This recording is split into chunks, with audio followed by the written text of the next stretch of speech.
আমার কাছের বন্ধু, দূরের বন্ধু আর যারা এখনও আমার বন্ধু হওনি, সকলের দিনটা ভালো কাটুক, ভালো থাকুক সকলে। তাই রান্নায় হাতেখড়ির পক্ষ থেকে আমি লিজা সবাইকে জানালাম সুপ্রভাত।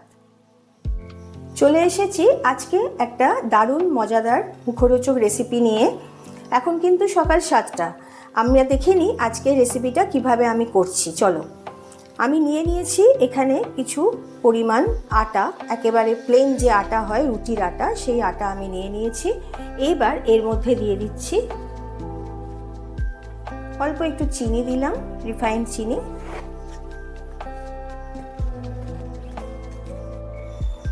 দিয়ে দিচ্ছি অল্প পরিমাণে লবণ, দিয়ে দিচ্ছি অল্প পরিমাণে আটার পরিমাণ অনুযায়ী বেকিং পাউডার, দিয়ে দিচ্ছি অল্প পরিমাণে বেকিং সোডা, আর দিয়ে দিচ্ছি জোয়ান।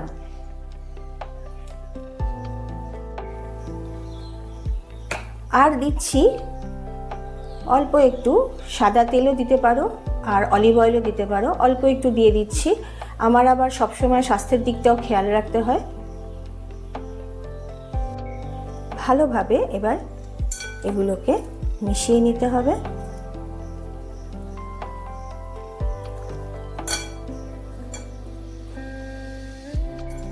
নিয়ে নিচ্ছি ঈষৎ উষ্ণ জল, অল্প অল্প করে জল দিয়ে একটা ডো তৈরি করতে হবে। আজকে আমি যেটা করছি এটা একটা টিফিন রেসিপি, কিন্তু খেতে দারুণ হয়। বাড়িতে তৈরি মোটামুটি সব কিছুর দিক থেকে খেয়াল রাখতে গেলে, স্বাস্থ্য বলো, তারপরে তোমার জিনিসপত্র যাতে ঠিকঠাকভাবে পড়ে, কোনোটা যেন বেশি না হয়ে যায়, সব দিক থেকে দেখতে গেলে কিন্তু এটা বেশ একটু মুখরোচক আর দারুণ একটু খেতে লাগে। সবাই, বাচ্চা থেকে বড় থেকে সবাই খেতে চাইবে।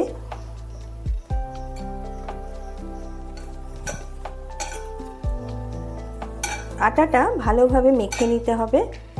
খুব একটা শক্তও হবে না, খুব একটা নরমও হবে না, খুব সুন্দর একটা মেখে একটা স্মুথ একটা ডো তৈরি করতে হবে। মোটামুটি আমার মাখা হয়ে গেছে, দেখো।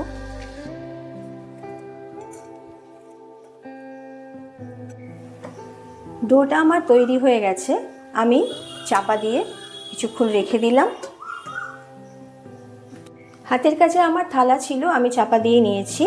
যারা থালা যাদের থাকবে না বা হাতের কাছে পাবে না, তাহলে তারা একটা ন্যাকড়াকে বা কাপড়কে ভিজিয়ে একটু নিংড়ে শুকনো করে ওর মধ্যে চাপা দিয়ে রেখে দেবে, তাতেও হবে। চলে এসেছি এই রেসিপিরই দ্বিতীয় পর্যায়ে। আমি একটু কড়াইতে তেল দিয়ে দিচ্ছি। কিছু পেঁয়াজ কুচি, একেবারে যতটা পেরেছি ছোটো ছোটো করে একেবারে কুচিয়ে নিয়েছি।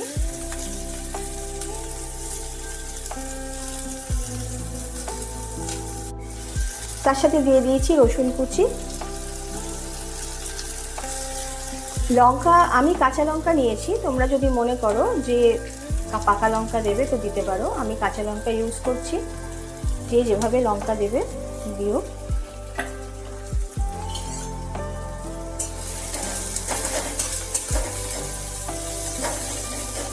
একটু ভালোভাবে নেড়ে ছেড়ে নিতে হবে, যেটাকে আমরা বলি সটে করে নেওয়া।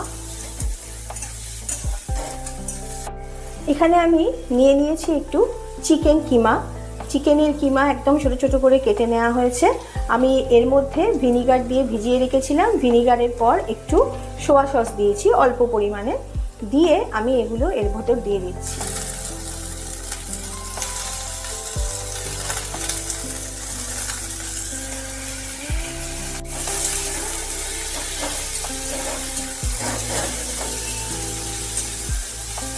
যেহেতু আমি চিকেনটা দিয়ে করছি, সেহেতু একটু চিকেনটাকে হতে দিতে হবে। ছোটো ছোটো করে কিমা কাটা, যদিও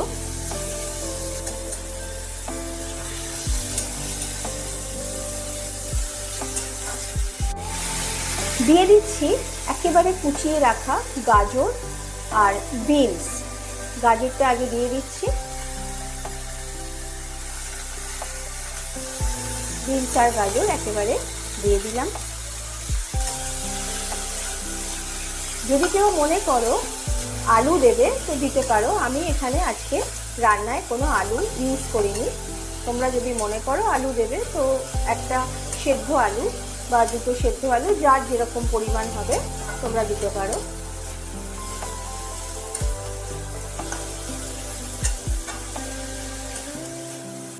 দিয়ে দিচ্ছি পরিমাণ মতো লবণ,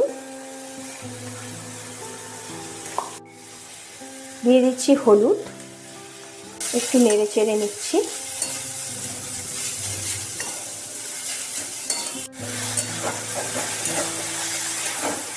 আমি কোনো রকম জল কিন্তু দিইনি, চিকেনের জলটা ছিল, পেঁয়াজ ছিল, সব কিছু দিকেই জল বেরিয়ে গেছে।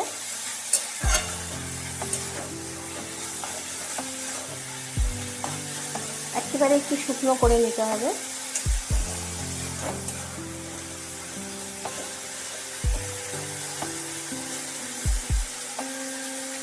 দিয়ে দিচ্ছি কেটে রাখা কাঁচা লঙ্কাগুলো, আগে দিইনি, এখনই দিয়ে দিচ্ছি। আগে তোমাদের বলেছি কিন্তু দিইনি, লাস্টের দিকে কাঁচা লঙ্কাগুলো দিয়ে দিলাম।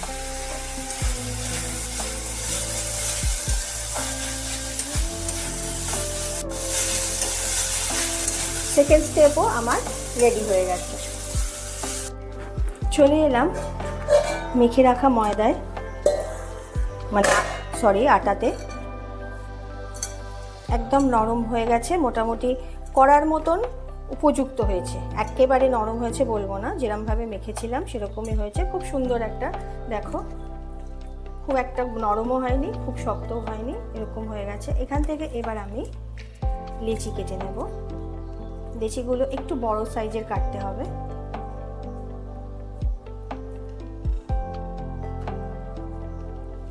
এরকম বড় করে কাটতে হবে।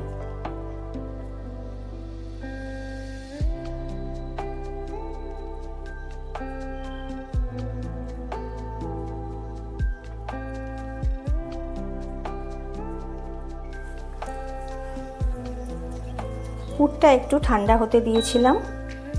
লেচি এইভাবে নিয়ে বাটির মতন করে নিতে হবে। একেবারে সরু যেন না হয়, চারিদিকটা যেন সমান হয়, সেইভাবে করে নিতে হবে।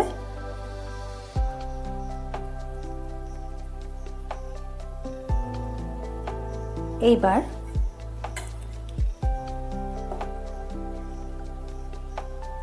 এই পুর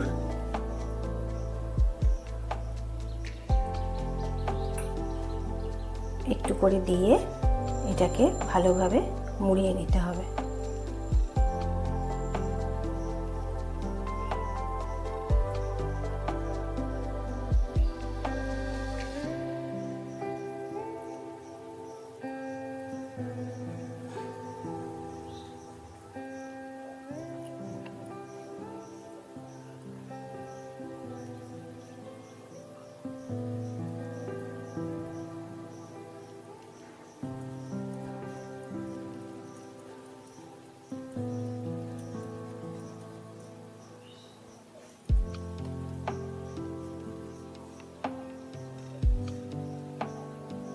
এইভাবে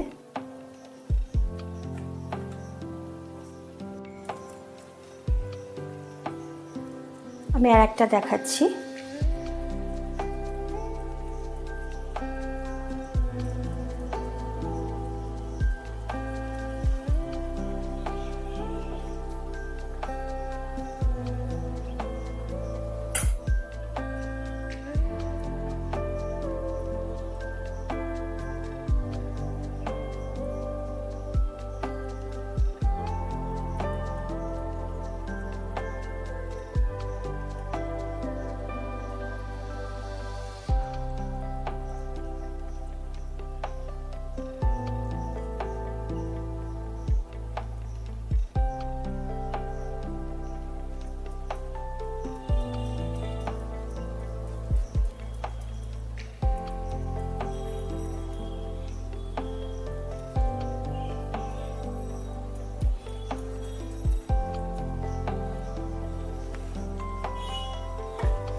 হয়ে গেল আমার পুর ভরা।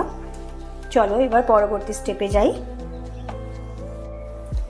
প্যানেতে আমি সাদা তেল বা রিফাইন্ড অয়েল বা অলিভ অয়েল যে যেটা দেবে আমি দিয়ে নিয়েছি, তোমরাও দিয়ে নিও। তেলটা একটু গরম হবার পর এগুলোকে এইভাবে একটু বসিয়ে দিতে হবে। এটা এরকমভাবে অল্প তেলেই করব, কারণ বেশি তেল দিয়ে ভাজা টিফিন সকালের দিকে খাওয়াটা তো অতটা ঠিক নয়, সেই জন্য আমি এভাবেই করি। বসিয়ে দিলাম। এবার দিয়ে দিচ্ছি একটা চাপা ওপর থেকে। 5 মিনিট হোক। গ্যাসের ফ্লেমকে একেবারে লো নয় আবার মিডিয়ামও নয়, সেরকমভাবে রেখে দিতে হবে। 4-5 মিনিট বাদে ফিরে এলাম।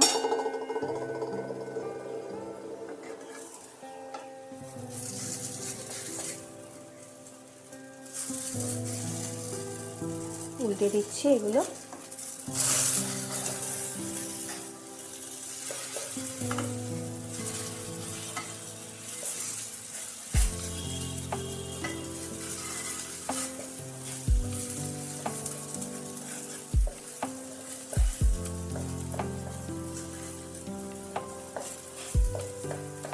মিনিট 2-3-এর জন্য চাপা দিয়ে দিলাম। দেখি কি দাঁড়ালো। এই রেসিপিটা তোমরা যদি কেউ, যাদের উনুন আছে বাড়িতে, পাতা উনুন, সেই উনুনে যদি কেউ সেঁকে করে তাহলে কিন্তু এটা আরও বেশি ভালো হয়, আরও বেশি খেতে টেস্ট হয়। অবশ্যই তাই, কিন্তু আমাদের তো এখানে আর উনুনের কোনো ব্যবস্থা নেই, সেই জন্য আমরা এভাবেই করি। তোমরা যদি মনে করো কেউ তেল দেবে তাহলে তেলটা দিতে পারো, অসুবিধে নেই। একটু পোড়া পোড়া একটা ভালো লাগে, তবে দেখো যেন বেশি পুড়ে না যায়। আমার হয়তো একটু বেশি পুড়ে গেল তোমাদেরকে দেখাতে গিয়ে। এই পোড়াটা ঠিক আছে মোটামুটি।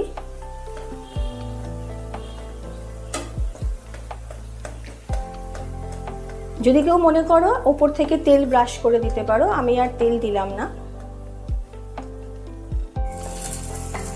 হয়ে গেছে।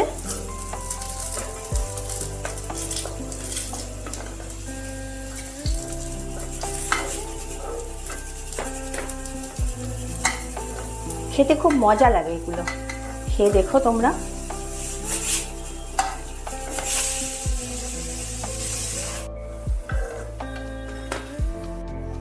এই হয়ে গেল আমার আজকের রেসিপি, চিকেন কচুরি।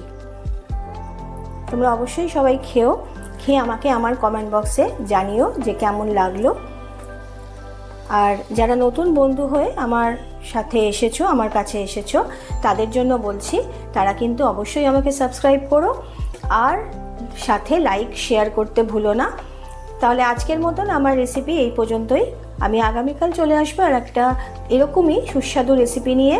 তাহলে আজকের মতন টাটা, সবাই সুস্থ থেকো, ভালো থেকো। ও আর একটা কথা বলতে তোমাদের তো ভুলেই গেছি, সেটা হলো আমার কিছুদিন আগে একটা রেসিপি দেওয়া আছে তেঁতুলের চাটনির, যে রেসিপি, সেই তেঁতুলের চাটনির রেসিপির ডেসক্রিপশন বক্সে আমি দিয়ে দিয়েছি। তোমরা যদি ওইটার সাথে এই কচুরি খাও তাহলে কিন্তু দুর্দান্ত লাগবে, তোমরা খেয়ে দেখো। টাটা।